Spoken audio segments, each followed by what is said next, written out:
Aujourd'hui on va parler du rôle qu'on a sur cette terre et qu'est-ce que Dieu a prévu pour nous. C'est un petit peu un mélange de plusieurs sujets, comment avoir une foi vraiment solide, etc. Alors tout d'abord je tiens à préciser que je sais que c'est pas facile, que même moi je suis dans le même cas, je suis pas parfaite, voilà, mais j'essaye de l'être et j'essaye d'être le mieux une femme en crise.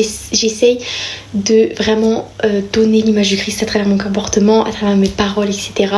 Même si je sais que c'est pas tout le temps le cas. Voilà, donc je comprends les gens qui sont tentés, je comprends et je ne critique pas, je ne juge pas, mais je suis là pour vous donner des conseils et vous faire grandir dans la foi. En fait, il faut que vous arriviez à une telle foi que en fait vous vivez même plus pour vous, mais vous vivez pour le Christ.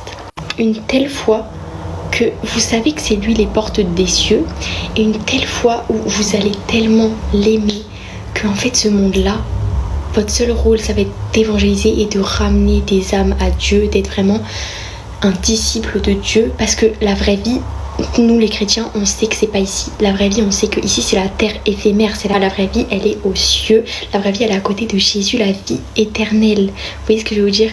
Il faut que vous arriviez à une telle foi que vous vous dites, mais pourquoi je risque ma place au paradis pour un monde éphémère qui n'est pas aux côtés de mon Seigneur? Vous voyez ce que je veux vous dire? Une telle fois où en fait vraiment vous ne vivez pas pour vous, vous vivez pour le Seigneur, pour l'image du Christ, pour... En fait il faut que quand on pense à vous, on pense au Christ. Il faut que les gens se disent, mais cette fille-là, ce garçon-là, il m'a aidé ou elle m'a aidé dans la religion. Cette fille-là, elle m'a fait connaître Dieu. Vous voyez ce que je veux vous dire? Il faut vraiment que les gens ils voient une image de vous comme chrétienne. Moi, j'ai envie qu'on voit une image de moi, pas comme Marie, mais comme Marie, femme de prière, femme de Christ, qui amène les âmes au Christ, qui, vous voyez ce que je veux vous dire, qui évangélise, etc.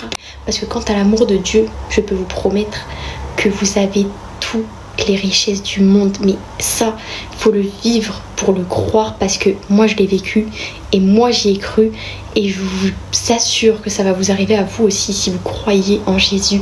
Et c'est tellement indescriptible comme amour que je pourrais en parler des heures, et vous allez, si par exemple vous n'avez pas ressenti ça encore, ce qui va arriver j'espère par la grâce de Dieu, vous allez même pas comprendre tellement c'est waouh. Vous voyez ce que je veux dire? Vraiment une telle foi où vous parlez de Dieu, mais avec vraiment des papillons dans le ventre, où vraiment Dieu c'est votre repère dans la vie. Vous voyez ce que je veux dire? Vous avez fait, déjà si vous êtes croyant, vous avez fait le plus grand chemin, c'est-à-dire que vous croyez en lui. Et ça c'est vraiment important. Voilà, c'est vraiment le plus grand chemin parce que vous croyez en lui. Pourquoi croire en lui et agir dans le monde mondain comme un pécheur, alors que vous croyez en lui et vous croyez aux cieux, vous croyez en son paradis? Pourquoi gâcher sa place au paradis pour un monde qui, vous le savez, puisque vous croyez, qui n'est pas éternel et qui n'est pas auprès de notre Seigneur? Vous voyez où je veux en venir? Je sais pas si c'est vraiment très clair ce que je suis en train de raconter, mais en fait je veux vraiment que vous vous rendiez compte que Dieu c'est notre meilleur ami, notre confident, notre père, bien sûr. Mais il faut pas oublier que Dieu c'est aussi notre Seigneur. Et c'est le créateur de ce monde, c'est notre créateur. Et ça faut pas l'oublier. C'est pas rien. Vous voyez ce que je veux dire? C'est Dieu. Genre... Et donc voilà, bon, je sais que j'ai peut-être pas tout dit dans cette vidéo, j'ai sans doute oublié des trucs parce que je pourrais en parler des heures et des heures. Mais j'espère que mes mots ont pu un petit peu vous réveiller, celles qui étaient en baisse de foi ou qui étaient un petit peu mitigées.